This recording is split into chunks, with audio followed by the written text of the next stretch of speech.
के time frame में stock में यहाँ पर एक चार्ट पैटर्न बना हुआ है जिसका नाम है cup with handle. Cup with handle का फॉर्मेशन करने के बाद कल के ट्रेडिंग सेशन में स्टॉक ने जो नेकलाइन रहती है कफ विथ हैंडल की, उसको बड़े अच्छे वॉल्यूम के साथ और बुलिश कैंडल के साथ यहाँ पर ब्रेकआउट किया।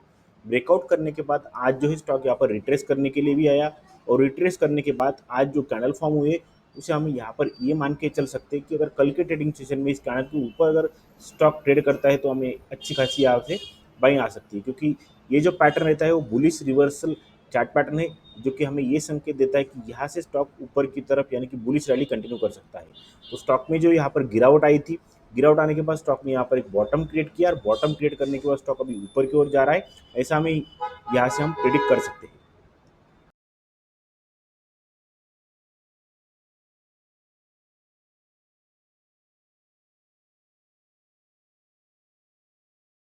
हेलो दोस्तों, वेल्दी शो में आप सबका स्वागत है। आज की इस वीडियो में हम बात करने वाले Bajaj housing finance limited stock के बारे में। स्टॉक अभी ट्रेड कर रहा है 128 रुपीज़ के प्राइस पे। अगर हम आज के ट्रेडिंग सेशन की बात करेंगे तो स्टॉक में यहाँ पर 1% की गिरावट हमें दिखाई दे रही है। अगर हम पिछले 5 दिन की बात करें तो पिछले 5 दिन में यहाँ पर 9.5% से भी ज़्यादा की तेजी दिखाई दे रही है। अगर हम 1 मंथ की बात करेंगे यहाँ पर लगभग 11.5% से भी ज़्यादा की तेजी दिखाई दे रही है। अगर हम 6 मंथ की बात करेंगे यहाँ पर 6 मंथ में 7% से भी ज़्यादा की गिरावट स्टॉक में दिखाई दे रही है। और अगर हम 1 ईयर की बात करें तो 1 ईयर में 22% तक स्टॉक हमको गिरा हुआ यहाँ पर दिखाई दे रहा है। इस डाटा से हमें पता चल रहा है कि स्टॉक जो है अपने ऑल टाइम हाई से बहुत ज़्यादा यहाँ पर गिरा हुआ है, और यहाँ पर गिरने के बाद स्टॉक में जो है यहाँ पर एक बुलिश प्राइजेक्शन फॉर्म हुई है, जिससे हमें ये मान के चल सकते हैं कि स्टॉक जो है अभी ऊपर जाने की कोशिश कर रहा है। तो क्या इस स्टॉक को हमें स्विंग के लिए या फिर इन्वेस्टमेंट के लिए देखना चाहिए, क्योंकि जो स्टॉक यहाँ पर टूटा हुआ है वो हमें बहुत ही कम दाम पर मिल रहा है। तो ऐसे स्टॉक में हमें इन्वेस्ट करना चाहिए या फिर नहीं। तो आज की इस वीडियो में हम डिटेल में स्टॉक की स्टडी करने वाले हैं। हम स्टॉक के फंडामेंटल और टेक्निकल दोनों भी कवर करने वाले और देखने वाले कि हमारी यहाँ पर एंट्री प्राइस और हमारा टारगेट कितना रहने वाला है। तो आप इस वीडियो को लास्ट तक जरूर देखिए, और अगर वीडियो अच्छा लगता है तो प्लीज़ चैनल को सब्सक्राइब कीजिए और वीडियो को लाइक कीजिए। स्टॉक का ये वीकली टाइम फ्रेम है। वीकली टाइम फ्रेम में हम समझने वाले कि स्टॉक में यहाँ पर प्राइसिंग क्या बन रही है। तो सबसे पहले यहाँ पर स्टॉक ओपन हुआ था 150 रुपीज़ के प्राइस पे। ओपन होते ही स्टॉक ने जो है यहाँ पर एक हाई लगाया, जो कि 188 रुपीज़ का हमको यहाँ पर दिखाई दे रहा है। 188 रुपीज़ का हाई लगाने के बाद स्टॉक में जो है यहाँ पर प्रॉफिट बुकिंग है, और स्टॉक जो है यहाँ पर गिरावट में हमको दिखाई दे रहा है। लेकिन अगर आप देखोगे तो कौन सा भी स्टॉक या फिर कौन सा भी इंडेक्स जो है एक तरफा गिरता नहीं है। वो हमें संकेत देता है कि हमारी प्राइजेशन क्या बन रही है और कैसा नहीं। तो हम यहाँ पर प्राइजेशन मैं आपको यहाँ पर समझाने की कोशिश करता हूँ। तो जब यहाँ पर स्टॉक में प्रॉफिट बुकिंग आई, तो प्रॉफिट बुकिंग आने के बाद स्टॉक जो नीचे गिरा, नीचे गिरने के बाद स्टॉक ने जो ये जो हमारी वीकली कैंडल है इसका जो सपोर्ट था, इस सपोर्ट को जो है हमने यहाँ पर सपोर्ट ड्रॉ किया। इस सपोर्ट को स्टॉक जो है यहाँ पर रिट्रेस करने के लिए आया। रिट्रेस करने के लिए आने के बाद स्टॉक में यहाँ पर फिर से गिरावट हमें दिखाई दे रही है। इसका मतलब ये होता है कि कौन सा भी स्टॉक या फिर इंडेक्स जो है वो एक तरफा नीचे नहीं गिरता, वो हमें रिट्रेसमेंट देता ही है, उसके बाद ही वो ऊपर या फिर नीचे जा सकता है। तो यहाँ पर सिंपली हमने ऑल टाइम हाई लगाया था। यहाँ पर हमने स्टॉक का जो है यहाँ पर सपोर्ट और ये हमने रेजिस्टेंस ड्रॉ किया है। तो अगर आप सपोर्ट की बात करेंगे तो यहाँ पर जब स्टॉक यहाँ पर गिरा है तो गिरने के बाद इस सपोर्ट को स्टॉक रिट्रेस करने के लिए, और रिट्रेस करने के बाद स्टॉक में यहाँ पर गिरावट आई।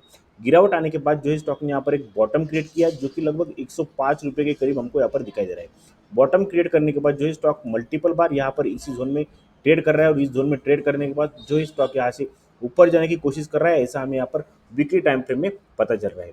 अगर स्टॉक को और डिटेल में स्टडी करना है तो हम स्टॉक का डेली का टाइम फ्रेम लगाएंगे। डेली के टाइम फ्रेम में हम यहाँ पर देखेंगे कि स्टॉक में प्राइजेक्शन क्या बन रही है। तो आपके यहाँ पर हम डेली का टाइम फ्रेम यहाँ पर लगाया है। डेली के टाइम फ्रेम में चार्ट में हमें एक पैटर्न फॉर्म होता हुआ दिखाई दे रहा है, जो कि चार्ट पैटर्न हमें ये कहता है कि स्टॉक जो है अभी यहाँ से बुलिश रैली रैली के लिए तैयार हो, यहाँ से जो स्टॉक ऊपर की ओर जा रहा है। तो जो हमारा पैटर्न है वो हमें क्या कह रहा है, तो हम यहाँ पर मैं आपको पैटर्न ड्रॉ करके दिखा देता हूँ, फिर आपको समझ में आ जाएगा कि यहाँ पर प्राइजेक्शन कौन सी बन रही है और प्राइजेक्शन से हमें कैसी ट्रेडिंग कर सकते हैं। तो सबसे पहले हमने यहाँ पर एक रेजिस्टेंस जोन ड्रॉ किया। रेजिस्टेंस जोन ड्रॉ करने के बाद हमने यहाँ पर जो है कर्व हैंडल का जो यहाँ पर स्टॉक में डेली टाइम फ्रेम में फॉर्मेशन हुआ है वो मैं आपको ड्रॉ करके दिखा देता हूँ। यहाँ पर हम यहाँ पर एक राउंडिंग बॉटम या फिर हमें इसको एक कप भी बोल सकते हैं। उसके बाद अगर हम यहाँ पर ड्रॉ करेंगे तो आपको दिखाई देगा कि यहाँ पर कफ विथ हैंडल का फॉर्मेशन हुआ है। कफ विथ हैंडल का फॉर्मेशन ये जो रहता है वो हमें बुलिश रिवर्सल चार्ट पैटर्न रहता है, जो कि हमें ये कहता है कि यहाँ से जो है स्टॉक का ट्रेंड चेंज हो सकता है और स्टॉक जो है यहाँ से बुलिश रैली कंटिन्यू कर सकता है।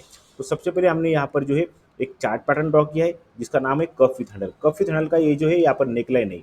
तो नेकलाइन को अगर आप यहाँ पर देखोगे तो कल के ट्रेडिंग सेशन में स्टॉक ने एक अच्छी खासी बुलिश कैंडल के साथ, जिसका वॉल्यूम भी बहुत ही अच्छा खासा है, उसके साथ ब्रेकआउट किया और ब्रेकआउट करने के बाद क्लोजिंग भी ऊपर ही दी, ऐसा हमें यहाँ पर कल के ट्रेडिंग सेशन में दिखाई दिया।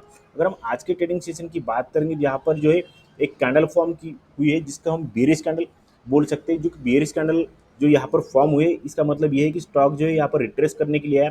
रिट्रेस करने के लिए आने के बाद जो कॉफी थंडर का नेकलाइन है, यहाँ पर रिट्रेस करने के बाद कल के ट्रेडिंग सेशन में अगर स्टॉक इस कैंडल के ऊपर सस्टेन होता है या फिर इस कैंडल के ऊपर हमें ट्रेडिंग करते हुए दिखाई देता है, तो हम यहाँ पर मान सकते हैं कि स्टॉक जो है ऊपर की ओर जा रहा है। क्योंकि यहाँ पर जो कैंडल फॉर्म हुई है वो इंडिसिव कैंडल है, जिसे हम डोजी कैंडल भी बोलते हैं।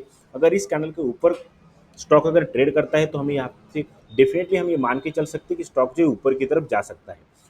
तो अगर हम यहाँ से स्विंग के लिए अगर स्टॉक में देखेंगे और हमारे टारगेट की बात करेंगे, तो यहाँ पर सबसे पहले जो है हमारा टारगेट कितना आ सकता है, तो मैं आपको यहाँ पर टारगेट भी बता देता हूँ कि हमारा अगर हम इस स्टॉक में स्विंग के लिए देखेंगे तो हमारा सबसे पहला टारगेट जो है 144 रुपीज़ के करीब हमको यहाँ पर आता हुआ दिखाई दे सकता है। उसके बाद अगर हम सेकंड टारगेट की बात करेंगे तो सेकंड टारगेट जो है हमारा यहाँ पर लगभग 153 रुपीज़ के करीब हमको यहाँ पर आता हुआ दिखाई दे सकता है। सेकंड टारगेट के लिए आपको स्टॉक में पेशेंस से रखना पड़ेगा, तभी आपको सेकंड टारगेट मिल सकता है। लेकिन अगर हम फर्स्ट टारगेट की बात करेंगे तो अगर हम हमारा इंडियन मार्केट का सिनेरियो अच्छा रहा तो इस प्रोजेक्शन से हम ये डेफिनेटली कह सकते हैं कि स्टॉक जो है ऊपर की तरफ जा सकता है और हमारा फर्स्ट टारगेट हमको आता हुआ दिख सकता है। तो आप इस स्टॉक को अपने वॉच लिस्ट में रखिए, इसका स्टडी कीजिए, फिर आपको यहाँ पर पता चल जाएगा कि स्टॉक में कौन सा चार्ट पैटर्न बनाए, स्टॉक में यहाँ पर प्राइसिंग कौन सी बनी है और हम यहाँ इस स्टॉक में स्विंग के लिए जा सकते हैं क्या नहीं। अगर आप तक मेरा वीडियो अच्छा लगा है तो प्लीज़ चैनल को सब्सक्राइब कीजिए और वीडियो को लाइक कीजिए। कंपनी के फंडामेंटल की बात करेंगे तो कंपनी का जो यहाँ पर मार्केट कैप है 1,07,266 रुपये का मार्केट कैप है। 129 की करंट प्राइस चल रही है, 188 का हाई लगाया था, 103 का लो लगाया था। स्टॉक भी यहाँ पर 54.8 की है, इंडस्ट्री भी 22 की दिखाई दे रही है। आरओसी यहाँ पर 9.42% की, आरओई 15.2% की दिखाई दे रही है। बुक वैल्यू यहाँ पर 22.6 की है, फेस वैल्यू 10 की दिखाई दे रही है। प्रमोटर के पास यहाँ पर 88.8% की होल्डिंग है, कौन सी भी होल्डिंग प्रमोटर ने प्लेज नहीं की हुई है। कंपनी को डेप्ट की बात करेंगे तो 74,475 करोड़ का कंपनी को डेप्ट है और डेप्ट टू इक्विटी रेशियो 3.96 का दिखाई दे रहा है।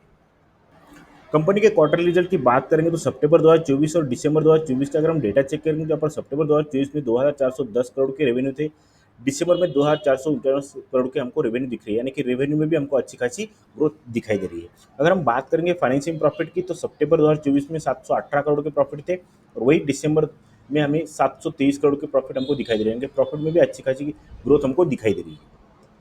अगर हम यहाँ पर प्रॉफिट एंड लॉस की बात करेंगे तो मार्च 2023 और 2024 की बात अगर हम करेंगे तो यहाँ पर मार्च 2023 में रेवेन्यू 5,665 करोड़ का था और यहाँ पर 2024 में 7,617 करोड़ का, यानी कि रेवेन्यू में अच्छी खासी ग्रोथ हमको दिखाई दे रही है।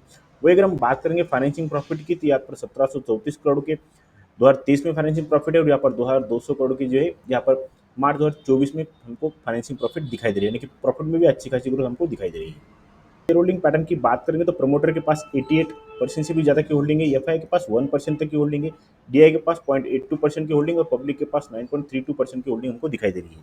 तो इस आज के वीडियो में हमने स्टॉक के टेक्निकल की स्टडी की। टेक्निकल से हमें पता चल रहा है कि स्टॉक जो यहाँ पर बुलिश होने की कोशिश कर रहा है और स्टॉक यहाँ से ऊपर जा सकता है। उसके बाद हमने स्टॉक के फंडामेंटल देखे, फंडामेंटल से हमें पता चल रहा है कि फंडामेंटली कंपनी बहुत ही स्ट्रांग है। तो अगर आपको लगता है कि स्टॉक में स्विंग के लिए जाना चाहिए तो आप इस स्टॉक को अपने वॉच लिस्ट में रखिए, इसका स्टडी कीजिए, फिर आपको अगर लगता है कि स्टॉक में स्विंग के लिए हम जा सकते हैं तो आप डेफिनेटली स्टॉक में पोजीशन बना सकते हो। अगर आपकी कौन सी भी क्वेरी है तो मुझे आप कमेंट करके जरूर पूछिए, मैं आपकी हर एक क्वेरी का यहाँ पर आंसर देने की जरूर कोशिश करूँगा। और अगर आपको वीडियो अच्छा लगा है तो प्लीज़ चैनल को सब्सक्राइब कीजिए और वीडियो को लाइक कीजिए।